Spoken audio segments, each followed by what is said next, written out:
Olá, amigos e amigas do saber.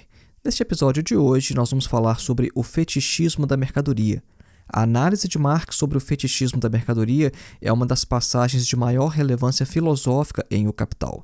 Essa análise se encontra na última seção do primeiro capítulo de O Capital, uma seção intitulada O Caráter Fetichista da Mercadoria e Seu Segredo. Tomando este trecho como ponto de partida, o filósofo Georg Lukács desenvolveu o conceito de reificação, e a partir deste conceito surgiu o marxismo ocidental e a chamada Escola de Frankfurt. A partir daí, a gente já consegue ter uma dimensão da importância deste trecho de O Capital para a filosofia marxista do século XX. É importante aqui também a gente não associar o uso comum do termo fetiche com o que Marx está falando neste capítulo. Quando nós falamos, por exemplo, sobre fetiche sexual, em que uma pessoa é excitada sexualmente, por exemplo, pelos pés de outra pessoa, isso significa que a uma parte do corpo é atribuída uma característica que originalmente, e para a maioria das pessoas, não existe. Ou seja, o pé como fator de excitação sexual. Bom, para a maioria das pessoas isso não existe. Para algumas pessoas isso é um fetiche. A análise de Marx sobre o fetichismo da mercadoria não tem exatamente a ver com isso. Então, não é nesse sentido que Marx fala sobre o fetichismo da mercadoria. Então, é importante ler o texto com atenção e tentar não atribuir ao autor o que ele não está afirmando. Acompanhe.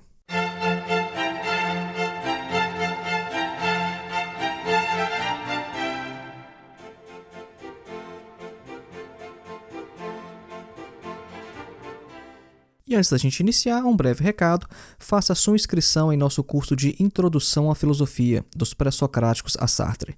O nosso curso tem mais de 14 horas de duração, é um curso sem data nem de início nem de término, ou seja, você pode fazer no seu ritmo, no seu tempo, porque o acesso ao curso é vitalício. E além disso, você também recebe certificado de conclusão ao final. Para fazer a sua inscrição ou obter mais informações, basta acessar o link que está na descrição deste episódio, ou então o link que você encontra também em nosso site, que é www.filosofiaepsicanalise.org. Um segundo e último recado: agora o nosso podcast conta também com uma conta no Apoia-se. Então, se você quer contribuir para manter este podcast em atividade, considere fazer uma contribuição de qualquer quantia em nosso link do Apoia-se que está na descrição deste episódio. Voltemos então ao nosso tema, o fetichismo da mercadoria. O termo fetiche ele deriva do francês e em algumas fontes vão dizer que o francês, por sua vez, deriva do português, o qual, por sua vez, também deriva do latim. A origem da palavra em latim é factitious, ou seja, artificial ou fictício. Então, o fetichismo já tem uma ideia de ser uma coisa artificial ou fictícia. E uma das definições de fetiche vai apontar o fetiche como um objeto de culto das civilizações primitivas, um objeto ao qual se atribui poderes mágicos ou benéficos. Então vejam que o termo fetichismo em si já traz ali uma carga religiosa. E a análise religiosa parece ser mesmo que o Marx tinha em mente ao abordá-la em O Capital. Haja vista que neste trecho nós encontramos uma relação entre a mercadoria e a religião e também um comentário sobre o cristianismo como a religião mais apropriada ao capitalismo. Então esse trecho de O Capital ele é repleto de referências à magia, mistério e até mesmo necromancia. No primeiro parágrafo desta última seção de O Capital, o Marx afirma que a mercadoria parece, num primeiro olhar, algo muito simples, trivial. Só que sua análise vai mostrar, todavia, que a mercadoria ela é cheia das sutilezas metafísicas. Enquanto o valor de uso, não há nada de misterioso na mercadoria, porque suas características físicas satisfazem necessidades humanas. Os seres humanos, através de sua atividade, transformam a natureza de forma que o resultado dessa atividade possa ser útil. Por exemplo, a forma da madeira ela é transformada quando alguém lhe transforma em uma mesa, que é um objeto que as pessoas precisam em sua vida cotidiana. Então, Marx vai falar que o caráter misterioso da mercadoria não vem de seu valor de uso e tampouco do conteúdo das determinações do valor. O caráter enigmático da mercadoria vem de sua própria forma. Marx vai falar, a forma misteriosa da mercadoria surge da própria forma da mercadoria. E isso de três maneiras. Primeira, a igualdade entre os diversos tipos de trabalho humano assume a forma física da igual objetividade do valor dos produtos do trabalho. Segundo, a medida do gasto da força de trabalho humano através de sua duração assume a forma da grandeza do valor dos produtos do trabalho.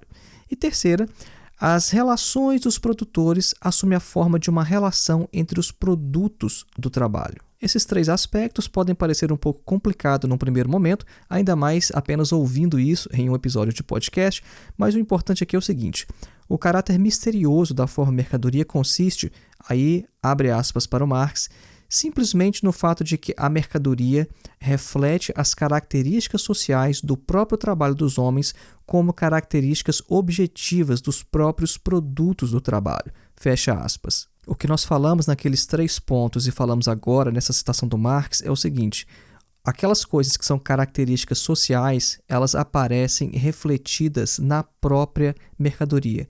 A mercadoria, de certa forma, ela vai espelhar questões sociais, ela vai espelhar aspectos sociais e esses aspectos vão parecer que estão na própria mercadoria. E os indivíduos nas sociedades capitalistas vão ter a impressão de que essas características pertencem à própria mercadoria. A fim de deixar mais claro, de esclarecer essas sutilezas metafísicas no processo de transformação dos produtos do trabalho em mercadorias, o Marx vai traçar uma analogia entre a mercadoria e a religião.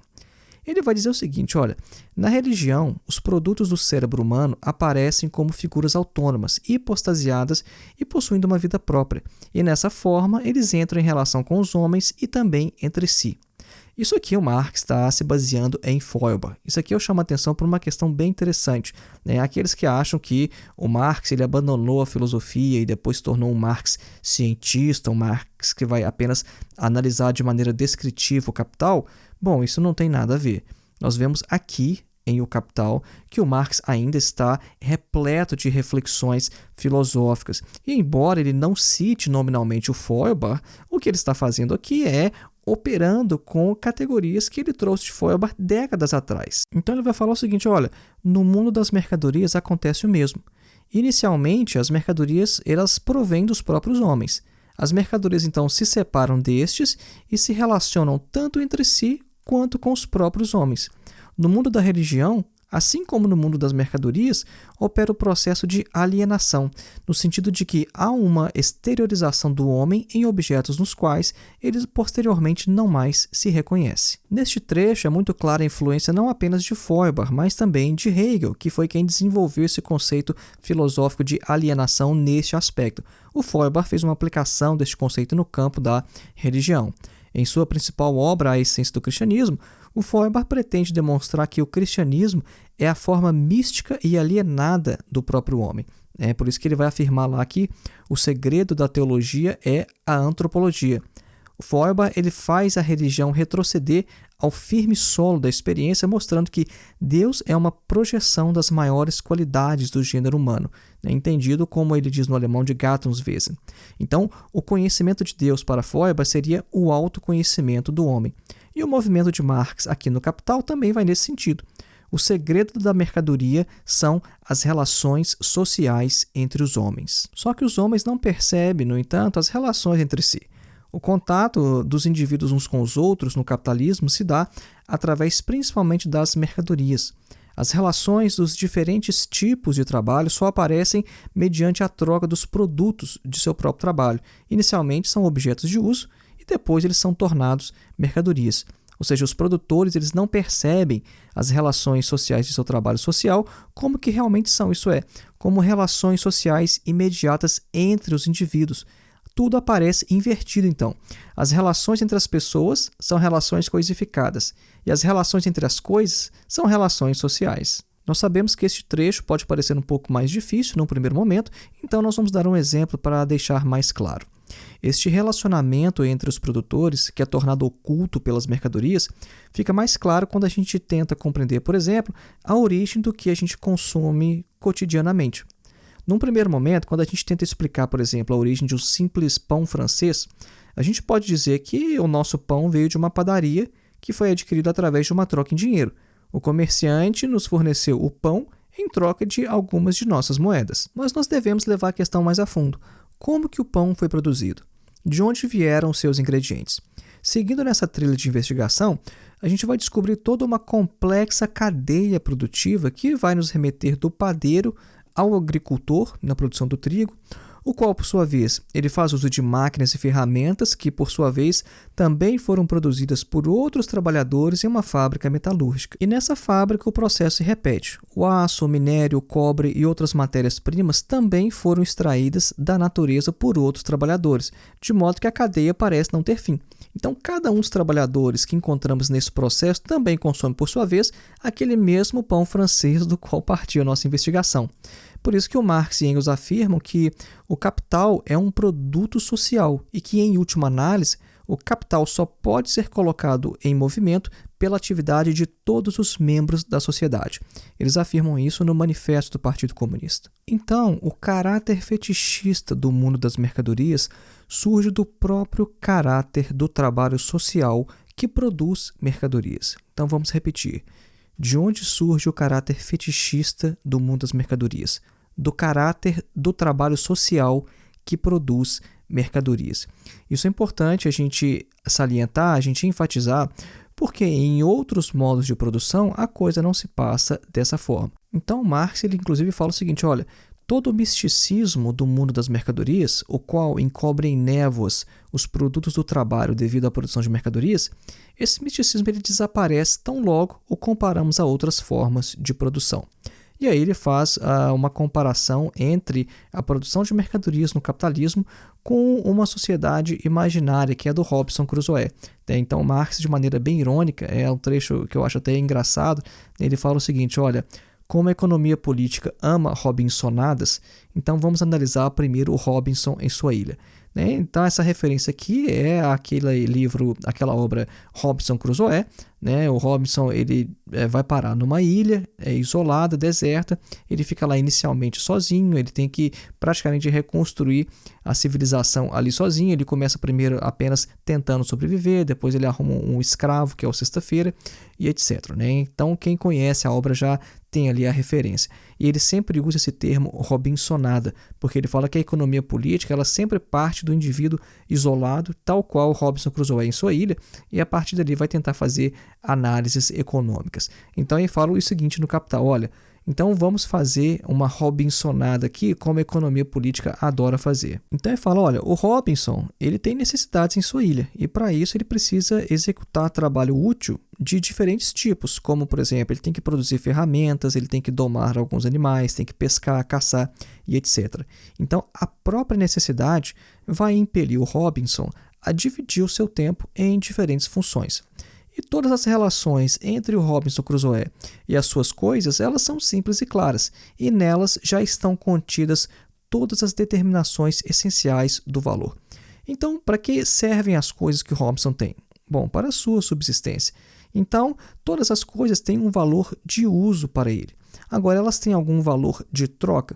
Bom, Robinson sozinho, isolado em sua ilha, as coisas não têm nenhum valor de troca, não tem ninguém para trocar mercadoria com eles. Então, para o Robinson, os produtos de seu trabalho não possuem essa existência fantasmagórica da mercadoria no capitalismo. Nas sociedades anteriores, o comércio já existia. A questão é que a produção de mercadorias acontecia principalmente com o excedente. Então, é por isso que o capitalismo ele tem características que o distinguem de todas as sociedades anteriores, e este tipo de problema, como a reificação em Lukács, é um problema específico da sociedade capitalista, porque no capitalismo tudo é mercadoria. A produção ela é feita primariamente para o mercado e não para satisfazer necessidades humanas. Quando nós afirmamos isso, nós não queremos dizer que as mercadorias não devam satisfazer necessidades humanas, porque se elas não satisfizerem nenhuma necessidade, como elas vão ser trocadas? Elas têm que ter ali algum valor de uso. A questão é que no capitalismo a produção ela é feita diretamente para o mercado, e essa é uma característica específica em comparação com as outras sociedades. O Marx fala que a mercadoria ela manifesta essas suas duas faces no ato de troca, a de coisa útil e de coisa de troca. Só que essa separação ela se torna prática apenas quando esse processo já se expandiu de tal forma e com tal importância que coisas úteis passam a ser produzidas especificamente para a troca, de modo que o valor é levado em consideração já no momento da produção. É o que nós acabamos de falar. No capitalismo, As coisas passam a ser produzidas especificamente para troca, mas já levando em consideração o uso que elas possam ter e também o valor, já no momento da produção. Em sociedades anteriores, isso não era assim. A partir de então, o trabalho privado dos produtores toma também um duplo caráter social. Por um lado, ele deve, como trabalho útil determinado, ele tem que satisfazer determinadas necessidades sociais que não são suas e se tornar parte da soma total de trabalho. Ou seja, há vários produtores que produzem coisas que não são exatamente para eles, para satisfazer as suas próprias necessidades. Ele vai produzir para o mercado porque outras pessoas precisam, né? Então, esse é um dos aspectos. Por outro, esse trabalho ele deve satisfazer as múltiplas necessidades dos próprios produtores, de modo que cada trabalho privado útil, ou seja, cada trabalho feito por um produtor isolado no capitalismo, ele tem que ser intercambiável, ele tem que ser trocável, né? Ele tem que conseguir trocar isso. Então, essa igualdade entre os diferentes tipos de trabalho só pode se dar através de uma abstração de sua desigualdade efetiva. E essa abstração ela é o quê? Ela é a redução ao caráter comum de todo tipo de trabalho, que é o gasto ou consumo de força de trabalho. Percebam então que nós estamos falando aqui sobre o caráter social do trabalho, né? E o Marx então ele vai falar o seguinte, olha, este caráter duplo social do trabalho privado, ele é então refletido ou espelhado no cérebro do indivíduo. E em sua consciência, ele toma a mesma forma que apresenta no processo social de troca dos produtos.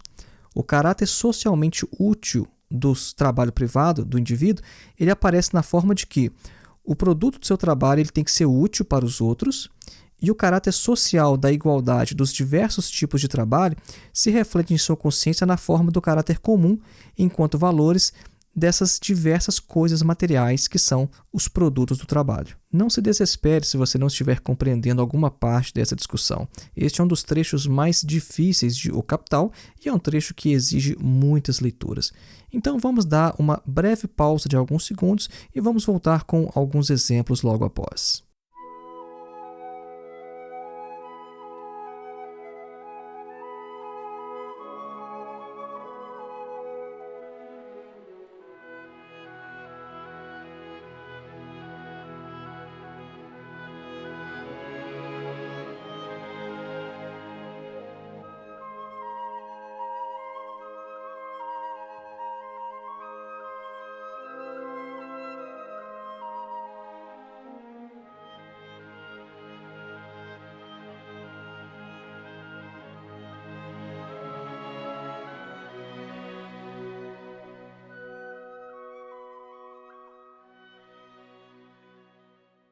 Nós vamos pular algumas etapas da argumentação. O Marx fala muito mais sobre isso em O Capital e vamos dar um exemplo de como esse fetichismo da mercadoria, que acaba se desenvolvendo em uma reificação, aparece em nosso cotidiano.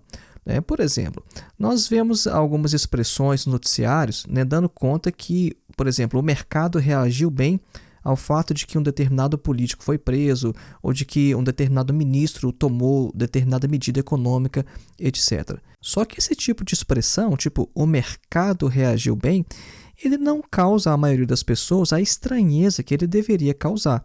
Porque ao Deus mercado são atribuídos sentimentos, emoções, ações e reações e até mesmo características físicas como a sua famosa mão, ou seja, a mão do mercado. O mercado não é percebido como uma relação entre homens, entre produtores de mercadorias isoladas uns dos outros em um sistema anárquico de produção. Só que ele é percebido antes como uma coisa, como um ente, uma figura mitológica que, com a sua mão invisível, controla a vida dos homens ao invés de ser controlado por eles. Vejam se isso não é exatamente o que Marx fala lá no início, que nós mencionamos aqui neste episódio, de que, assim como na religião, os seres humanos produzem seres e depois eles passam a se relacionar com esses seres como se eles tivessem vida própria, independente. Ou seja, o mercado ele tem uma mão, o mercado ele fica nervoso, o mercado ele faz, deixa de fazer, ele faz acontecer, e os seres humanos apenas se relacionam com eles. É o que o Feuerbach falava sobre a religião.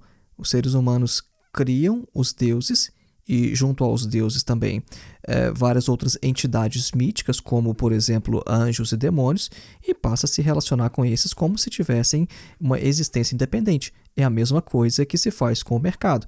O mercado é o quê? É uma relação entre produtores, é uma relação entre pessoas, só que ele é visto como uma entidade independente que tem ações, reações, emoções e até uma mão. Então foi esse aí o nosso episódio de hoje. Lembrando mais uma vez, faça sua inscrição em nosso curso de Introdução à Filosofia. Para fazer a sua inscrição ou obter mais informações, basta acessar o link que está na descrição deste episódio, ou então o link que você encontra também em nosso site, que é www.filosofiaepsicanalise.org. E uma outra forma de contribuir com este podcast é fazendo uma contribuição através do Apoia-se.